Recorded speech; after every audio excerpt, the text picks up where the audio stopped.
লা লা লা লা লা। ও মাই গড, ও সাপ সাপ সাপ সাপ সাপ, ও মাই গড সাপ সাপ।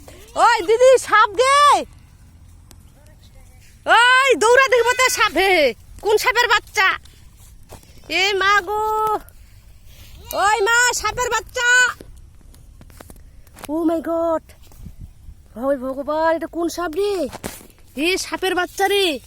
আমি তো ভয় করি না সাপকে, দেখি তো একটু কোন সাপের বাচ্চা। ও মা মাই গড, এটা কোন সাপের বাচ্চা? ও ভগবান। গাইস দেখেন, এটা কি রাসেল ভাইপার সাপ নাকি? এটা কি রাসেল ভাইপারের, এটা কি রাসেল ভাইপার সাপ? ও তো ভীষণ ভয় লাগতেছে। এখন তো মানে সারা বিশ্বে, আমাদের বাংলাদেশে তো আতঙ্ক ছড়িয়ে দিয়েছে যে রাসেল ভাইপার সত্যি কি এটা কি বেঁচে আছে না মরে গেছে, সেটাই দেখি আগে একটু দেখি। গাইস তোমরা দেখতে থাকো। ও মা, এটা তো মরে গেছে মনে হয়। এ মা, এটা কি সত্যি? এটা কোন সাপের বাচ্চা? আমি তো ওইদিকে একাই আছি, আমার মা তো দূরে আছে। এ মা, ও ও ও সাপের বাচ্চা, এটা মরে গেছে। বাবা এটা কোন সাপ? একটু ভিডিওটা করে নি। ও গড,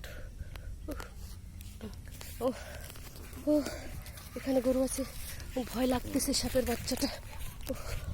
গাইস গাইস আমি তো ভয় হয়ে গেলাম।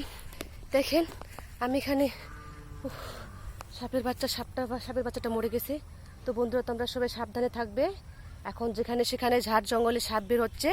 আজকে আমরা হচ্ছে আমাদের এলাকায় আমার এক কাকা শ্বশুরের বাড়িতে একটা সাপ মারলাম। ও কাঁঠাল গাছে চড়েছিল, বিশাল বড় সাপ, 5 ফুট মনে হয় হবে। আমি এদিকে আমার গিয়ে ছাগল নিয়ে আসছি। সর্বনাশ, আমি এখনই তো, যদি জিন্দা থাকতো সাপটা, বেঁচে থাকতো, তাহলে তো হয়তো কামড় দিত না, একটা ছোট বাচ্চা। তো গাইস আমি ছাগল নিয়ে বাড়ি যাচ্ছি। যাওয়ার পথে দেখলাম, আমার চোখটা ওখানে গেল। আমি এমনিতেই ভিডিও করতেছি, দেখলাম যে সাপের বাচ্চা, আমার চোখটা ওখানেই গেল। তো গাইস সবাই সাবধানে থাকবে। এখন হচ্ছে গিয়ে